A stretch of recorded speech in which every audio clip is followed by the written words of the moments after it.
오늘 오전에 우리가 복음을 전해야 하는 이유에 대해서 말씀을 전했습니다.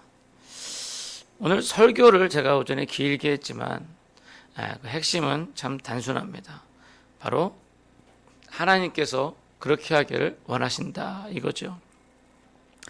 오늘 오후 찬양 예배 시간에는 초대교회 당시에 여러 사도들로부터 또한 교회로부터 인정을 받았던 한 자매를 여러분들에게 소개하고자 합니다. 그 자매의 이름은 베베입니다. 참 이름이 특이하죠. 베베. 원래 좀 정확한 발음을 하면 포이베인데 한국 성경에서는 이걸 베베라고 이렇게 이름을 명칭을 했더라고요. 보통 이 성경의 지명이나 인명이 영어 성경보다는 한국 성경이 더 원문에 가깝게 그 발음을 하거든요. 다윗 같은 경우도 히브리어로 다윗인데 영어에서는 데이빗. 또 야곱 같은 경우도 히브리어로는 야곱인데 영어에서는 제이콥. 또는 야고보 같은 경우는 그대로 야고보거든요. 히브리어 그 헬라어 발음으로도 야코포스 이렇게 되는데 제임스. 이 영어는 완전히 틀려요. 근데 이 여자 베베는 포이베라는 그게 오히려 그 헬라어 원문의 음에 더 가깝고, 베베는 왜 베베라고 이렇게 했는지 모르겠어요. 아무튼 이 베베라는 이름이 가지고 있는 뜻은 순결함이라는 뜻을 가지고 있습니다. 그리고 그녀는 갱그레아 교회의 여집사였어요. 또 정황상으로 볼 때 그녀는 사회적으로 지위가 있었고 또 어느 정도 재산도 좀 소유한 그런 유복한 그런 집안의 여인이었다고 보여집니다. 근데 이제 아쉽게도 이 베베에 대해서 알 수 있는 그런 자료는 오늘 보면 여기 로마서 16장 1절 2절에 있는 것이 전부죠. 베베는 그 뒤에 다른 데서는 나오지 않습니다. 그러나 그 짧은 구절 속에서 우리는 이 베베라는 여인이 바울이나 또 다른 여러 사도들 또 교회에서 얼마나 인정을 받고 있는지, 우리 그녀가 주님의 교회를 위해서 얼마나 헌신된 여인이었는지 우리는 알 수가 있습니다. 오늘 이 갱그레아 교회의 일꾼이었던 이 베베라는 여인을 통해서 우리가 복음에 대해서 어떠한 자세를 가져야 하는지, 그리고 복음을 위해서 우리 자신을 어떻게 하나님께 드려야 하는지 한번 알아보는 그런 시간이 되었으면 좋겠습니다. 특별히 오늘 본문에 나오는 이 베베에 대해서 사도 바울이 이 로마에 있는 교회에 추천하는 것이 갱그레아 교회의 일꾼으로 있는 자매다라는 겁니다. 이 로마서는 제가 예전에 로마서 강의를 할 때 말씀드렸는데, 물론 이제 여러 학자들 간에 그 로마서의 기록 동기에 대해서 분분하지만, 제가 볼 때는 로마서에 보면 이 바울이 내가 서바나로 갈 때 너에게 드릴 것이다 라고 하는 부분이 나오거든요. 그래서 이 서바냐는 스페인을 의미해요. 스페인. 그래서 스페인, 그러니까 바울이 예루살렘 안디옥 교회를 중심으로 해가지고 그 터키 지역, 지금의 터키 지역을 다 복음화하고 그 다음에 그리스 지역까지 다 복음화를 했거든요. 그런 다음에 로마까지도 복음을 전했어요. 로마를 넘어가면 이제 유럽이 돼요. 프랑스, 독일, 유럽이 되는 거죠. 그 유럽, 스페인, 그 유럽까지 가서 복음을 전하려고 바울이 마음을 먹고 있었어요. 근데 이 안디옥 교회가 이 복음을 전하는 가장 그 베이스 캠프라고 할 수 있는데, 그래서 사도 바울이 이렇게 1차 전도여행, 2차 전도여행, 3차 전도여행 하고 나서 이 안디옥에 가서 보고하고 안디옥에서 좀 쉬고 하는 걸 볼 수가 있어요. 근데 이 볼 때 안디옥 교회가 이 스페인하고는 너무 멀리 떨어져 있는 거예요. 그래서 바울은 이 로마 교회를 이 유럽 전도의 그런 어떤 베이스 캠프로 삼기 위해서, 그래서 로마 교회에 편지를 쓰는 거죠. 그러면서 바울이 믿고 있는 기독교의 핵심 진리를 로마서에 다 기록을 한 거예요. 그리고 그 로마서를 이제 로마로 보냅니다. 근데 보면 여기에 갱그레아 교회의 일꾼을 있는 이 자매를 통해서 이 편지가 가고 있는 것처럼 보여집니다. 그러면 바울에게서 이 로마 상당히 중요한 편지거든요. 그 중요한 편지를 아무한테나 보낼 수는 없잖아요. 믿고 맡기는 사람에게 보내는 거죠. 그런 것처럼 이 갱그레의 일꾼으로 있는 이 베베라는 자매는 바울에게 아주 적극적인 아주 신뢰를 받고 있는 그런 자매였다라는 거죠. 자, 근데 여기서 보면 일꾼이라는 단어가 쓰여져 있어요. 일꾼. 근데 이 일꾼이라는 단어가 원문 성경 헬라어 성경에 보면 디아코논이라는 단어가 사용되었습니다. 여기서 디아코논이라는 단어는 영어라면 뭐냐면 디콘이에요. 디콘. 이 디콘은 한국말로 번역하면 뭐냐면 집사예요. 집사. 다시 말하면 이 여인 베베라는 여인은 갱그라 교회 집사로 있는, 다시 말하면 갱그라 교회 집사로 있는 우리 자매 베베를 너에게 추천하노니가 맞는 말인 거죠. 근데 왜 일꾼이라고 번역을 했냐? 왜냐하면 이 집사라고 하는 단어가 가지고 있는 뜻이 일꾼이라는 뜻이 있어요. 큰 저택에서 그 저택의 일을 도맡아서 하는 사람을 두고 우리 뭐라 그러냐면 집사라고 얘기해요.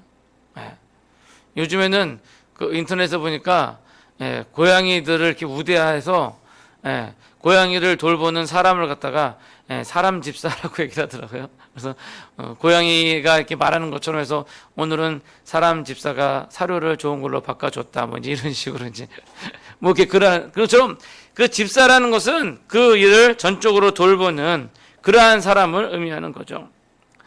오늘날 교회에 가면 집사님들이 많이 있어요. 뭐 대표적으로 안수 집사도 있고 또 서리 집사도 있고 명예 집사, 은퇴 집사 뭐 등등이 있습니다. 근데 문제는 이 집사라는 직분이 마치 계급처럼 인식이 되어가고 있다라는 겁니다. 마치 여자들 경우에는 성도에서 좀 지나면 집사로, 집사에서 그 다음에 권사로 이렇게 진급하는 것처럼, 뭐 군대에서 뭐 2등병으로 들어가서 몇 개월 지나면 1등병, 1등병에서 몇 개월 지나면 상병, 상병에서 몇 개월 지나면 병장, 이렇게 되는 것처럼 이렇게 계급으로 이렇게 뭐 처음엔 성도로 들어가서 집사를 했다가 그다음에 권사, 남자들은 처음에 성도로 들어가서 서리 집사 됐다가 안수 집사 됐다가 장로, 이렇게 하나의 계급처럼 여기고 있다라는 겁니다. 그러나 그것은 전혀 성경적이지도 않고 전혀 교회법에도 맞지 않는 것입니다. 이 집사라는 직분이요, 권사로 가는 중간 단계나 또는 장로로 가는 중간 단계가 아니라는, 이 직분은 결코 교회에서 높고 낮음을 평가하는 게 아니라 그 하는 일에 있어서 차이점이 있다는 거예요. 결국 교회를 돌아보고 굳은 일을 하며 또 세상에서 고아와 과부를 돌보는 그런 구제의 일을 하는 역할이 바로 집사다라는 겁니다. 그리고 그것이 바로 교회의 일꾼이다. 하나님 앞에 헌신된 자들은요, 자신이 어떻게 교회에 들여져서 헌신하여 일할 것인가, 이것을 즐겨하는 사람이에요. 그러니까 자기가 일하는 것을 뭐 들춰내지 않고 그 공로를 인정받으려 하는 것이 아니라 하나님 앞에 인정받고자 하는 거죠. 사람이 인정하는 건 아무 소용없어요. 사람이 아유 우리 집사님 뭐 대단하게 잘하십니다, 이런 칭찬은 소용이 없는 거예요. 하나님이 인정하셔야죠. 하나님이 칭찬하셔야죠. 실제로 이 땅에서 그렇게 칭찬받고 인정받으면 하늘에서 너희가 받을 이 상급을 이미 땅에서 받았다라고 그러는. 그래서 여러분 혹시 누가 아유 집사님 저 이렇게 혼자서 이렇게 아우 너 열심히 하세요 그러면, 목사님 왜 제 상급 뺏어 가시려고 그래요? 두 눈 도끼 눈 좀 뜨고 얘기하세요. 목사님 왜 제 상급 뺏어 가려고 그러세요? 천국에 상급이 있는데 왜 목사님 칭찬해가지고 함부로 칭찬해가지고 더 좋은 거 내가 받아야 되는데 말이요. 이렇게 저는 따지세요. 근데 참 그게 안 되더라고. 저도 이렇게 일하는 거 보면 아이고 집사님 이렇게 수고하시고 막 이렇게 또 이렇게 얘기하게 되더라고요. 죄송합니다. 제가 여러분들의 상급을 아주 많이 뺏어갔네요. 근데 여러분 그렇게 얘기해도 귀를 막고 귀를 막고 정말 여러분들 이 땅에서 교회를 헌신하고 하나님 나라를 헌신하는 그 모든 것들이 정말 하늘에서 큰 상급이 있는 줄 믿습니다. 그리고 또한 그것을 통하여서 교회가 인정하고 사도들이 인정하고 오늘 여기 나와 있는 이 베베와 같이 교회에서 인정받는 그런 일꾼들이 되시기를 간절히 축원합니다. 자, 이 두 번째로 이 갱그레아 일꾼 베베를 통해서 우리가 또한 본받아야 할 것은요, 이 사람이 복음 전하는 일에 보호자가 되었다. 당시의 상황은 지금의 상황과 좀 다를 수가 있어요. 당시는 참 로마의 그런 핍박도 있었고 유대인들의 핍박도 있었고, 그래서 예수님 믿는다는 거, 복음 전한다는 게 참 어려움이 있었어요. 어떻게 보면 지금 중국이 그렇죠. 예. 요즘 그 여러 목사님들한테 얘기 들어보니까 중국이 선교사님들을 많이 지금 내보내고 있더라고요. 그래가지고 제가 전에 있던 교회에서도 한번 선교사님 오셔서 그분도 강제 추방당해가지고 뭐 물건 하나도 못 가지고 그냥 몸뚱어리만 이렇게 쫓겨나듯이 왔다고 하면서, 근데 그분은 그렇게 쫓겨난 것보다도 내가 다시 중국에 가서 복음을 전하지 못한다는 것이 더 안타깝다고 그런 얘기를 들었어요. 또 얼마 전에도 어떤 목사님을 통해서 또 중국에서 그런 선교사님이 추방돼가지고 이렇게 왔다라는 그런 얘기를 들었습니다. 그러니까 지금도 이 지구상에 정말 예수 그리스도의 그 복음을 증거하는 곳으로 나와가지고 그 생명의 위협을 받고 복음을 증거한다는 이유로 해서 핍박을 받고 박해를 받는 사람들이 많이 있어요. 네. 제가 전에 한번 말씀드렸던 것 같은데, 지난번 성지순례 갔을 때 요르단에서 이제 성지순례 그 하시던 가이드 목사님이가 이제 어떤 분이 요르단에서 성지순례 하다가 선교를 하다가 이제 그 추방을 당해가지고 이스라엘 땅으로 갔는데, 거기서 그 요르단을 보면서 그 요단강만 건너가면 요르단이거든요. 그 보면서 그 참 눈물을 흘리면서 그런다 그래요. 왜 그러냐면은 거기에 가서 선교를 더 하고 싶어서. 근데 이제 그런 어떤 일들 때문에 못 하게 되는 거죠. 그러니까 이 당시가 바로 이 사도 바울이 사역하던 이 당시가 그랬어요. 그래서 복음을 전하는 것이 목숨을 걸 정도였어요. 그러기에 전혀 모르는 장소에서 복음을 전하는 바울과 그 일행은 누군가의 보호를 받을 필요가 있었다라는 거죠. 이때 이 베베라는 여인이 바울과 일행들을 보호해 준 거죠.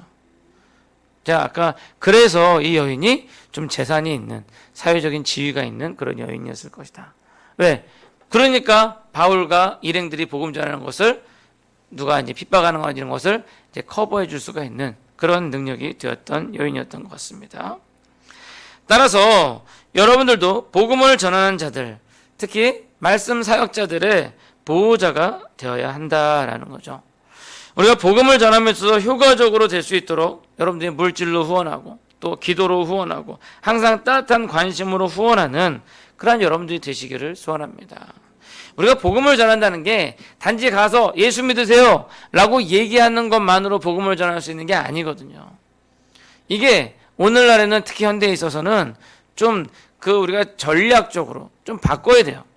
왜냐면은 워낙 그 길거리에서 노방전도 이런 부분에 있어서 좀 이미지가 안 좋아져 있기 때문에 오히려 이제 노방에서 그렇게 하는 것들은 오히려 좀 이렇게 역효과를 나타낼 수 있는 그런. 그래서 실제로는 현장에 들어가서 뛰어 들어가서 거기서 복음을 전하는 사람이 있어야 되고, 또 그 사람을 이렇게 서포트할 수 있는, 서포트해서 그 사람을 도와줄 수 있는 그런 사람도 또한 있어야 된다는 거죠. 그러니까 전쟁이라고 생각하시면 돼요. 전쟁에서 옛날에 임진왜란 때 일본이 우리나라를 침략했다가 못하게 된 이유가 뭔지 때문인지 아세요? 물론 이제 명나라가 이제 원조해져 가지고 그런 것도 있지만 가장 큰 원인은 이순신 장군이 딱 해로를 막고서 일본에서 오는 보급 물자라든지 이런 게 못 오게끔, 군사가 더 보강되는 이런 건 못 오게끔 거기서 딱 막아버리는 거예요. 그럼 전쟁은 보급이 끊기면 앞에서 싸우는 사람들은 먹을 것이 없고 뭐 증원하는 사람이 없고, 그러면 결국은 이길 수가 없어요.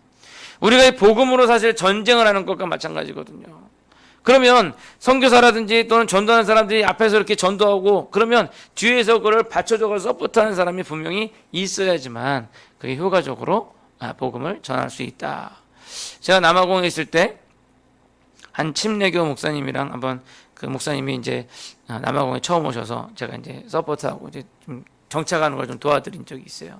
근데 이제 그 선교사님은 저희 카자흐스탄에서 한 10년 정도 선교를 성공적으로 하시고, 그리고 이제 침례교 교단에서 남아공으로 가라 그래가지고 남아공으로 온 거예요.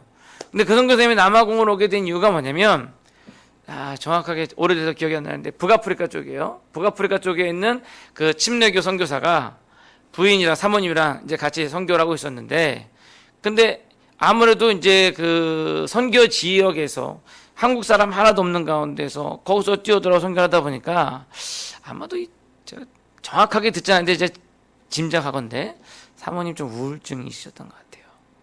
그런 가운데 사모님께서 그 선교사님은 정확하게 인포메이션 얘기 안 하시고 돌아가셨다라고 하는데 그 뉘앙스로는 자살을 하신 것이 아닌가라는 생각이 듭니다.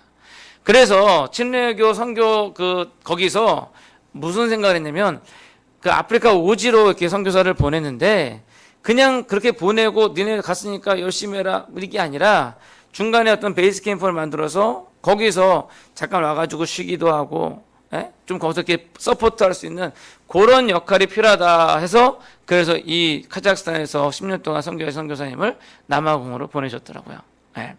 그렇게 해가지고 이제 선교 지원을 하기 위해서. 그러니까 이런 식으로 전략적으로 우리가 복음을 전해야 되는데 이 갱그레아의 일꾼이었던 이 베베가 바로 그러한 역할, 앞장서서 복음 전하는 사람들을 이렇게 보호해주는 우산 역할을 해주는 그러한 역할을 했다라는 겁니다. 그래서 여러분들이 직접 선교 가실 건 아니잖아요. 여러분들이 직접 나서서 할 수는 없잖아요. 그러니까 우리가 할 수 있는 게 뭐냐? 기도로 후원하고 물질로 후원하고 그런 어떤 하나의 방어막 우산이 되어주는 거죠. 이 베베와 같은 그런 역할들은 우리가 할 수가 있는 거예요. 물론 직접 가셔도 좋고 직접 복음 전하는 것도 좋고 그러나 그런 어떤 서포트하는 그런 내용 바로 그 일이 결국은 뭐냐? 이 베베가 바울과 그 일행자가 보호자가 됐던 건 결국 뭐냐? 그것은 결국 복음의 보호자가 되었다라는 겁니다. 바울과 일행들이 복음 전하는 자들이었기 때문에 이 베베가 보호한 거지 만약에 지인의 부탁이나 또는 돈 받고 하는 거였다면 그렇게 하지 않았을 거예요. 결국 바울과 일행을 보호한 것은 복음을 전하는 자를 보호한 것, 복음을 수호한 것이었다.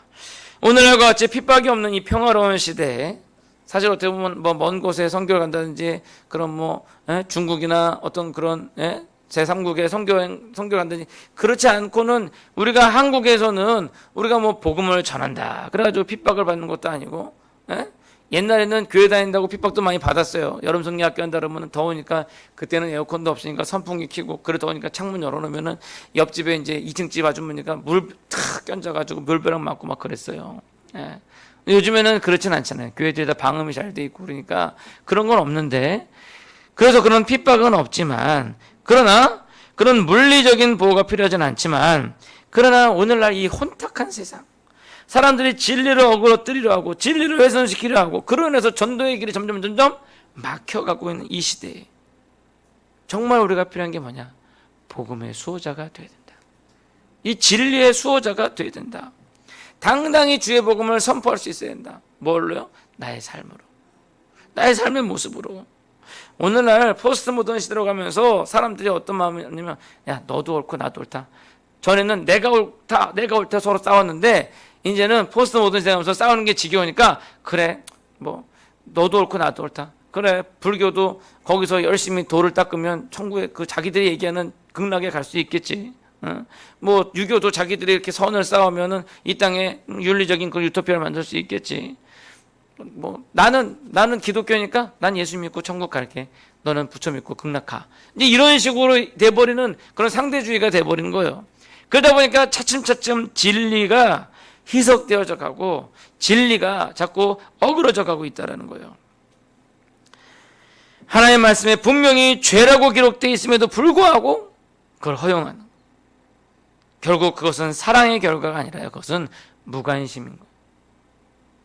전에는 얘가 잘못된 길을 가고 있으니까 얘랑 피 터지게 싸워서라도 얘를 바른 길로 이끌어 와야겠다 나는 그런 마음이 있었는데 지금 뭐냐면 에휴 지가 알아서 가겠지. 무관심이에요. 사랑이 아니라. 오늘날 인권주의자가 얘기하는 거는 무관심이에요. 무관심 결국. 말씀을 지키는 일에 게을렀기 때문에 그런 것입니다. 결국 중요한 것은 지금 내가 어떤 결과를 가지고 있느냐가 아니라 그 과정에 있어서 정말 하나님의 뜻이 나타나는가 아니면 전혀 하나님 뜻과 상관없이 진행되고 있는가라는 거죠. 말하기는 시대적으로 혼돈이 주가 되어 있는 이 사람들의 눈을 가리고 진리를 제대로 보지 못하고 있는 이 시대에 참으로 이 베베와 같이 복음의 수호자가 되어 주의 교회를 위해 힘쓰시는 그런 여러분들이 되시기를 축원합니다. 이제 말씀을 맺고자 합니다. 오늘날 교회는 커지고 수많은 사람들이 교회에서 예배를 드리고요. 또 받은 말씀을 가지고 각자의 삶을 살아가고 있어요. 근데 문제는 교회는 커지고 사람들은 많아졌는데 점점 일꾼들은 사라져가고 있다는 거예요. 사회가 현대화가 되면서 사람들은 너무나도 품위가 있어져서 더 이상 일을 하려 하지 않고 대접만 받으려 하는 거죠. 오늘날 볼 때 성도들이 너무 고급져졌어요. 저는 그게 문제라고 생각해요. 일꾼이라고 그랬잖아요. 집사라 그랬잖아요. 일꾼이면 일꾼답게 이렇게 일해야 되는데 너무 고급져졌어요. 여러분 생각해 보시죠. 설거지를 할 때 수세미를 가지고 이렇게 해야 되잖아요. 근데 수세미를 이렇게 잡아가지고 이게 설거지가 돼요? 에? 오늘날 일꾼이 돼가지고 이렇게 일해야 되는데 그래서 오늘은 너무 교회가 고급되어졌다라는 거죠. 그러나 그것은 우리 주님께서 원하시는 것이 아니라는 거예요. 사회나 교회가 똑같기 때문에 마지막 때가 되면 우리 주님께서 한탄하시기를 추수할 때가 되었는데 추수할 일꾼이 적다라고 한탄하십니다. 그와 같이 지금도 우리 주님께서 그렇게 한탄하고 계시는 거예요. 교회의 집사로서 교회를 돌아보고 또한 세상의 어려운 자, 환난을 당한 자들을 구제하게 여러분들 힘쓰시기를 바랍니다. 또한 복음의 수호자로서 하나님의 복음을 지킬 수 있도록 주의 말씀을 읽기에 더욱 힘쓰시고 그 복음 전하는 것을 담당하시기 바랍니다. 그것이 바로 우리 주 예수 그리스도에게 인정받는 길이고 예수 그리스도의 십자가의 구속하심에 우리가 동참할 수 있는, 우리가 할 수 있는 최선의 응답이다라는 거죠. 그렇게 하나님 나라의 복음이 전파됨으로 해서 또한 주님의 나라에 도래가 오게 됨이 더욱더 빨라지게 될 것입니다. 오늘 소개한 이 베베 집사와 같은 분들이 우리 망원중앙교회에 더욱더 많아져서 이 마지막 시대에 정말 참된 교회, 우리 주님께 찾으시는 그런 좋은 그런 교회가 되기를 간절히 축원합니다.